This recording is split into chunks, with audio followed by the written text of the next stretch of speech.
तो देखिए बच्चों, हम लोग जो है ना परिमेय आज क्या पढ़ेंगे, रेशनल नंबर। क्या पढ़ेंगे मेरे बच्चों? रेशनल नंबर, परिमेय संख्या। परिमेय संख्या कैसे बनी है देख लो। परिमेय संख्या की परिभाषा हम लोग पढ़ चुके हैं। देखो कैसे बनी है। परिमेय शब्द या रेशनल शब्द की उत्पत्ति, रेशनल शब्द की उत्पत्ति किससे हुई मेरे बच्चों? रेशियो से हुई ना जी। रेशियो पढ़े हैं रेशियो रे, अनुपात। परिमेय शब्द की उत्पत्ति अनुपात से हुई है। परिमेय को अंग्रेजी में क्या कहते हैं? रेशनल। परिमेय को अंग्रेजी में क्या कहते हैं? रेशनल। और अनुपात को अंग्रेजी में क्या कहते हैं? रेशियो। तो देख लो प्यारे बच्चों, परिमेय या रेशनल शब्द की उत्पत्ति अनुपात या रेशियो से हुई है। 3:5 को 3/5 लिख सकते हैं कि नहीं? 3:5 को 3/5 लिख सकते हैं। 4:5 को 4/5 को 4:5 लिख सकते हैं बच्चों? लिख सकते हैं। अच्छा, 3/5 क्या है? भिन्न है। 3/5 भिन्न है। तो भिन्न क्या होती है? परिमेय संख्या होती है ना। अच्छा, परंतु -3/5 को -3:5 में व्यक्त नहीं किया जा सकता न जी। धनात्मक और ऋणात्मक से तुलना नहीं करेंगे। अच्छा, इसलिए परिमेय संख्या क्या है? इसलिए हम लोग पढ़ेंगे परिमेय संख्या क्या है। अब हम लोग को जो कंफ्यूजन था कि रेशनल नंबर रेशियो अनुपात से बना है, तो पूरी तरह से सही नहीं है ना जी। क्योंकि -3/5 को -3:5 लिख सकना चाहिए, लेकिन लिख नहीं सकते, है कि नहीं? -3/5 को -3:5 लिख लेते तो भाई ठीक है, लेकिन लिखा नहीं जा सकता है ना जी। अच्छा, अगर लिख लेंगे -3/5 को -3 समझो, -3/5 को -3:5 में लिख सकते हैं? नहीं।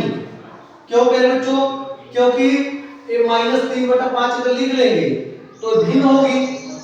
क्योंकि परिमेय संख्या क्या होती है? भिन्न क्या होती है? परिमेय संख्या, जबकि भिन्न नहीं है। समझा कि नहीं? अच्छा, वो क्या होता है? 3/5 को -3/5 में नहीं लिख सकते। अब परिमेय संख्या देख लेते हैं क्या हैं। वे संख्याएं जिन्हें p/q के रूप में लिख सके, लेकिन q बराबर 0 ना हो। कहने मतलब ऐसी संख्याएं जिन्हें भिन्न के रूप में लिख सके। भिन्न में एक अंश होता है हर, लेकिन हर 0 नहीं होना चाहिए। समझा मेरे बच्चों? जितने भी पूर्णांक हैं सभी क्या है? परिमेय संख्याएं हैं। पूर्णांक जानते हो ना? 0 से लेकर के +1 +2 +3 +4 अनंत तक, और 0 से लेकर के -1 -2 -3 अनंत तक। ये सब क्या है? पूर्णांक है। तो सभी पूर्णांक क्या है मेरे बच्चों? परिमेय संख्या। तो इसी बताएं परिमेय संख्या किसे कहते हैं? हाँ, खड़े हो, खड़े हो। ऐसी संख्याएं जिन्हें परिमेय संख्या परिभाषा ऐसी संख्याएं जिन्हें p/q के रूप में लिख सके, लेकिन q बराबर 0 ना हो। कहने मतलब हर बराबर 0 नहीं होना चाहिए ना जी। उसको क्या कहते हैं? परिमेय संख्या। परिमेय संख्या में क्या क्या आता है? पूर्णांक आता है, भिन्न आती है ना जी। परिमेय संख्या क्या आता है? सभी भिन्न क्या है? परिमेय संख्या। और सभी पूर्णांक क्या है? परिमेय संख्या। सभी पूर्णांक और सभी भिन्न क्या है? परिमेय संख्या। अच्छा, लेकिन प्यारे बच्चों एक चीज और देख लो, किंतु देखो सभी भिन्न परिमेय है, किंतु सभी परिमेय भिन्न नहीं हो सकती है। क्यों? क्योंकि भिन्न ऋणात्मक नहीं होता है।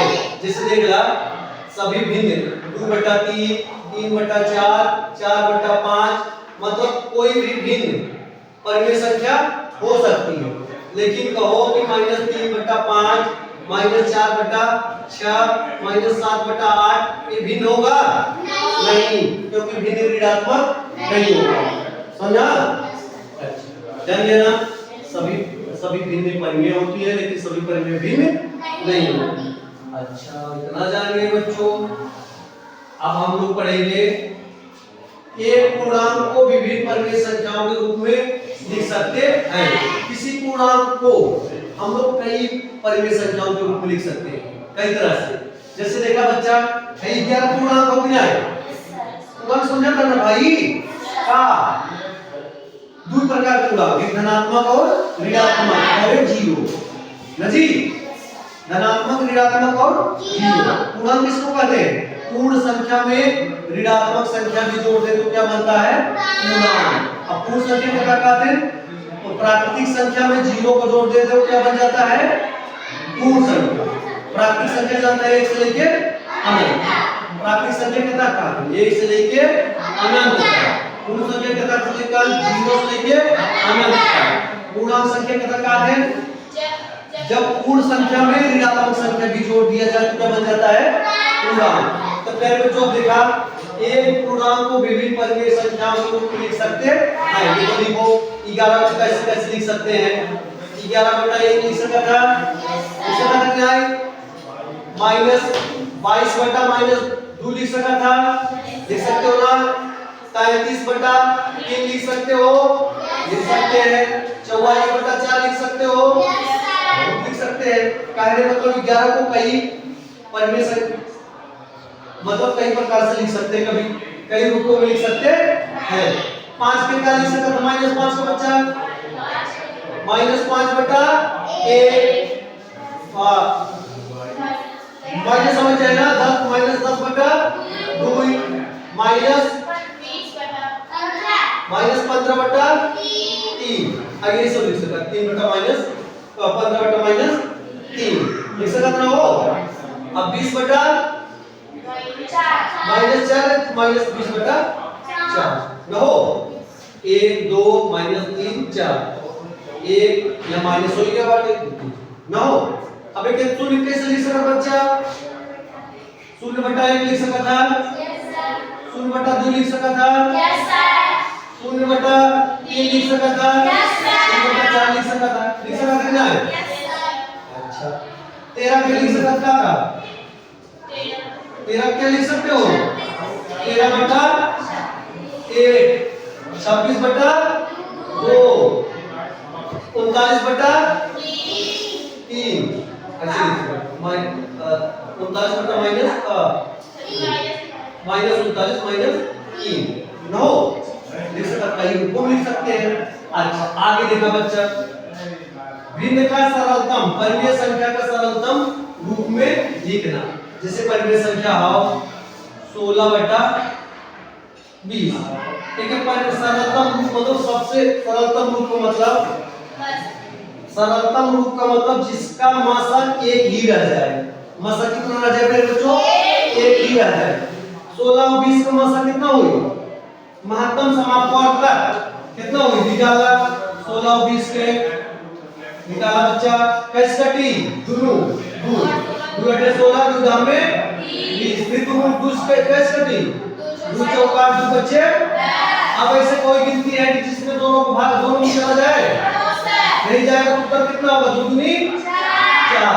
तो 5 से दोनों में भाग दो, 4 चौके 16, 4 बच्चे 20। अब जो 4/5 आया ना, इसका महत्तम समापवर्तक कितना होगा? 1। कितना आएगा? 1। जब महत्तम समापवर्तक केवल 1 रह जाए तो ही परिमेय संख्या का सरलतम रूप है। अधिका ऊपर हम जानना सरलतम रूप में क्या होना चाहिए? क्यूब धनात्मक पूर्णांक हो। कब सरलतम रूप में है? जब एक क्यूब धनात्मक पूर्णांक हो, ऋणात्मक नहीं न हो। क्यूब कैसा होना चाहिए? धनात्मक पूर्णांक। p और q के निरपेक्ष मानों का मासक कितना होगा? 1। जब एक हो तो वह सरलतम रूप में होई न बच्चा। अच्छा, परिमेय संख्या का सरलतम रूप उसका मानक रूप होता है। ये सरलतम रूप लेकर मानक रूप कहलाता है। कारण तो 16/20 का मानक रूप का हो 4/5। परिमेय संख्या का सरलतम रूप भी उसका मानक रूप होता है। उसी के यही मेन है, वेट मानक रूप। दो क्रमागत, अब लास्ट में 2 क्रमागत पूर्णांकों के मध्य परिमेय संख्या ज्ञात करो। जैसे देखा बच्चा, 2/3 सीरियस 1/2 प्लस 2/2 इन दोनों के बीच परिमेय संख्या कितने बच्चे निकालेंगे? इन दोनों को जोड़कर 2 का भाग ना जी। जैसे बच्चा 1 और 2 के बीच की परिमेय संख्या निकालोगे क्या करबा? ये दोनों को जोड़ के 2 के भाग 1 और 2 के बीच में मिलती है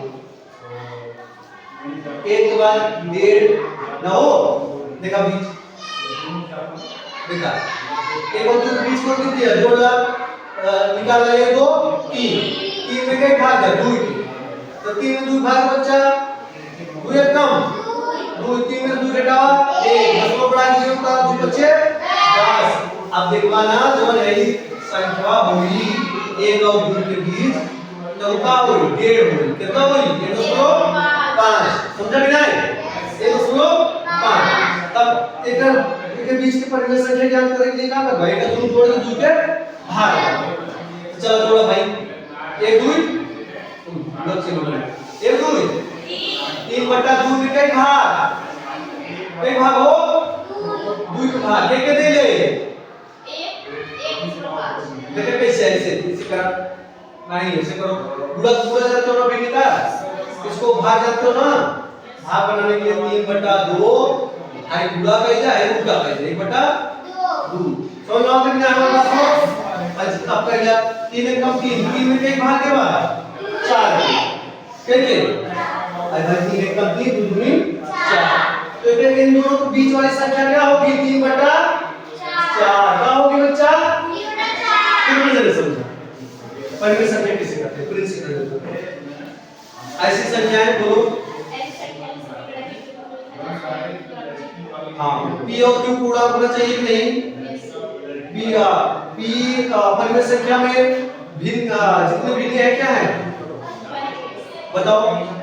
सभी परिमेय संख्याएं भिन्न हो सकती है नहीं हो सकती?